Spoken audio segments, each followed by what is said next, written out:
Mississippi map turtle, male, 4 years old, fully grown, about 3.5 to 4 inches.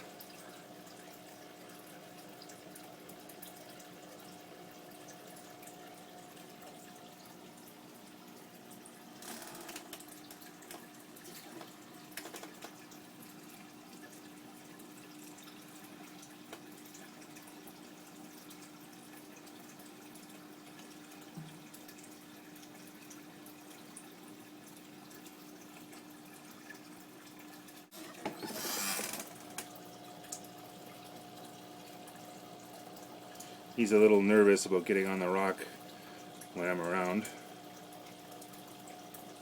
They're known to be nervous baskers, but they do enjoy the basking. So how I've got it set up is I have this rock formation. Inside there is a power head, and the suction end of the power head I've put in a sponge, kind of hollowed out the sponge and stuck the end of it in there. So all it sucks in comes through a sponge, and beside the sponge I put a charcoal bag, and that does the heavy lifting of the filtration for the tank. It takes all the big chunks out.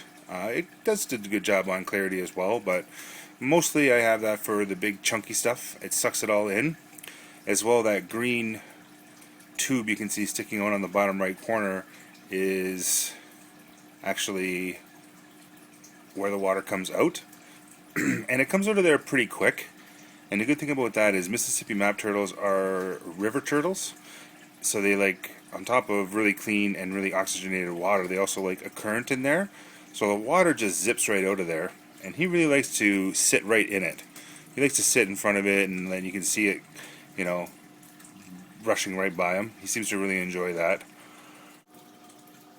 My other filter is a waterfall type filter. There's the suction end, and there's the business end there. This I find does most of the clearing of making the water crystal clear. It's a little bit noisy, the waterfall, but I don't really mind it. And between the two filters working together, got some really good filtration. The water is crystal clear. It doesn't take long if he eats, or even if when I do a water change, it gets very clear very, very fast. Got a plant there. If you're going to have a turtle, you need a plant with one of these heavy-duty rocks in the bottom, because otherwise the turtle will just knock it all around. If you have one you're supposed to bury under the rocks, he'll just dig it right up. Even this was under the rocks or beside it, but he pulls it right up. But it looks good like that, so that works. Most turtles go after the fish quite regularly, but this guy seems to prefer food on top of the water and doesn't really go after the fish that much. So I got a few fancy tail guppy there and some neon tetras to go with my feeder guppies. The turtle bites at the fish, but he doesn't really seem to commit to a full-on attack.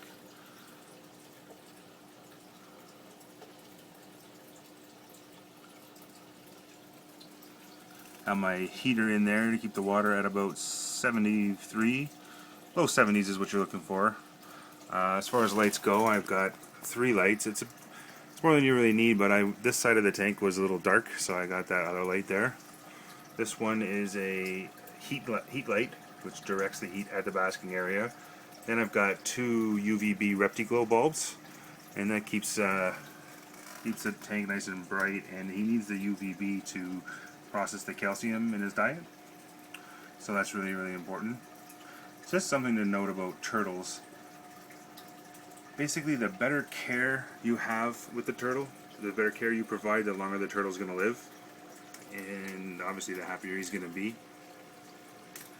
As far as food goes, I've got 2 types of pellets. Companies put different types of food in there, so different nutritional values in each pellet. So I mix those up. Got some live crickets. He seems to enjoy those the most. Really likes catching them. I got some freeze-dried shrimp and krill, again just for a variety of nutrients. I got fish food that he also will eat. It's mostly for the fish. And then there's the box of the turtle bone. I think it's just a cuddle bone for birds, just call it for the turtle, but whatever.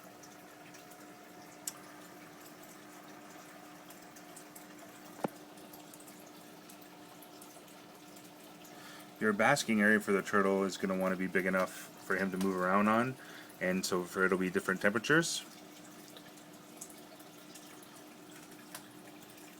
And I actually do see him move around on there. Map turtles are river turtles, so they like some current in the water. So that green tube is where the power head ejects its water, and it comes out of there pretty quick. And the turtle likes to play in it. He's always in that thing. Also, map turtles over, say, regular slider turtles require a cleaner water, more oxygenated water. They're more prone to problems if you don't have nice clean water. So I've got the bubbles from the waterfall coming, and then I also have just some one of those air rocks that pump air into the tank as well. So it's very oxygenated water. Oh, these rocks here are actually just from the hardware store, $6.99 a bag instead of $40 at the pet store. And these are important because turtles will ingest the pellets and they can very easily get blockage. So you want a large pellet, a large rock, so that way the turtle doesn't get an infection. So that's pretty much it for the setup. I think he's a pretty happy turtle.